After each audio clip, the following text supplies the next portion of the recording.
če takrat ne bi živalski vrt vskočil, ne vem čisto točno, kaj bi naredili. Spoštovani ljubitelji narave in živali, dobrodošli v novi Zookulisni soboti. Tokrat vas peljemo v zakulisje sodelovanja med Zavodom za gozdove Slovenije in Živalskim vrtom Ljubljana, kjer bomo spoznali, kako varujemo velike zveri. Poglejmo, kakšno je to sodelovanje. Jaz sem Rok Černe, prihajam iz Zavoda za gozdove Slovenije. Z Živalskim vrtom že dlje časa dobro sodelujemo v okviru projektov LifeLinks, pa tudi v okviru Leke. LifeLinks, tukaj se je v bistvu to malo bolj tesno sodelovanje začelo. Takrat smo imeli par takih malo kritičnih situacij, kjer nam je živalski vrt res pomagal. Tukaj je bilo predvsem sodelovanje pri transportu živali in pa pri pomoči pri veterinarskih storitvah. Že na začetku projekta smo imeli eno težavo z romunskim partnerjem, ki niso imeli vseh dovoljenj za to, da bi lahko pripeljali že ujete rise. Potem smo takrat zelo na hitro kontaktirali živalski vrt in se je res hitro odzval. Tako da smo takrat skupaj z veterinarji živalskega vrta šli v Romunijo po rise in jih pripeljali v Slovenijo. Veterinarska ekipa se je pridružila projektu LifeLinks šele kasneje, pa več ali manj neuradno, ker smo prosili, če smo zraven pri opremljanju s ovratnicami. Smo ugotovili, da glede na to, da je prisotnost veterinarja lahko ponudi tudi klinični pregled, temeljit klinični pregled, smo pri enem izmed prvih risov izolirane populacije, ki smo imeli pri nas, ugotovili šum na srcu. Na podlagi tega smo v bistvu odkrili, da ima ta populacija težave s srčkom, ki se sicer prenašala naprej, ta napaka, da so lahko imeli mladiče, vendar jim je kasneje lahko povzročala težave in tudi so pol te živali zaradi tega poginjali. Smo imeli to priliko, da smo pri živalih, ki so bili pol doseljene in njihovih mladičih preverjali podobne parametre in ugotovili, da v bistvu priseljeni risi in mladiči te napake niso imeli več. In s tem je bilo tudi z veterinarskega vidika precej potrjena zelo uspešnost tega projekta.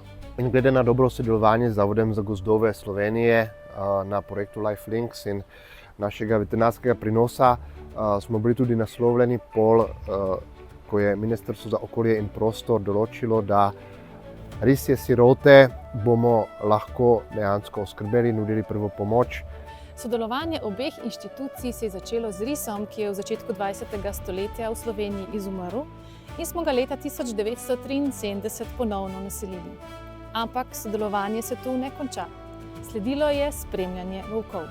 V okviru projekta Leka, tukaj se gre predvsem za odlove volkov. Mi nekako pokrivamo ta strokovni del, kako se najde volka, kam se namesti pasti in da se ga ujame. Potem, ko je pa žival enkrat ujeta, da se naredi vse veterinarske preglede, da se jim namesti ovratnica. To moramo pa skupaj z veterinarji delati, ker se jih tudi uspava. Tako da tudi tle je bila res dobra pripravljenost živalskega vrta.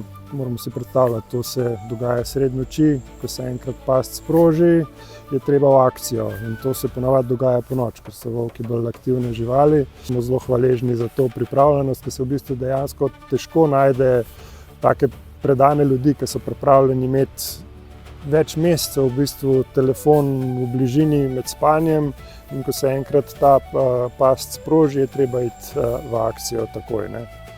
Tako da ja, to smo zelo veseli, da imamo neko tako navezo, da lahko skupaj v bistvu, da smo pripravljeni skupaj to narediti včasih precej nemogočih urah.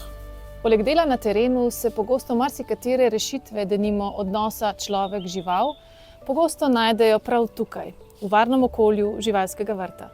Z živalskim vrtom smo sodelovali tudi v okviru projekta Life Dinal Bear. Pomembna aktivnost v okviru projekta je bila, da smo postavili medovarne smetnjake. Medovarni smetnjak se da v bližino naselja, tam kjer vemo, da medved lahko pride v bližino naselja, da ga smeti privlačijo in da je smetnjak tak, da ga medved ne more odpreti. S tem umaknemo nek atraktant, ki privablja medveda v bližino. Medovarne smetnjake smo mogli najprej razviti in tudi tukaj smo dobro sodelovali z živalskim vrtom, ker smo v ogrado, kjer so medvedi, poskusno dali en medovarni smetnjak, da smo ugotavljali, ali dejansko dobro zaprt ali ni, koliko časa medved rab, da ga odpre, tako da smo lahko to testirali in da smo razvili ustrezno rešitev, ki smo jo dali potem ljudem na teren. Živali v živalskem vrtu Ljubljana imajo tudi lahko več vlog, pa več koristi tudi za živali v naravi.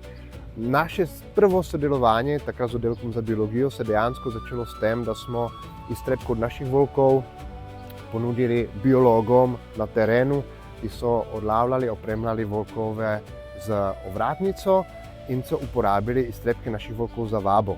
Sodelovanje med Zavodom za gozdove Slovenije in živalskim vrtom Ljubljana je dokaz, da se lahko znanjem in povezovanjem delajo veliki koraki k ohranjanju narave. Letos so se v živalskem vrtu skotili posebni mladiči. Ampak njihovo rojstvo še zdaleč ni samoumevno, kajti ta podvrsta je v naravi izumrla. V naslednji epizodi spremljate zgodbo indokitajske sike.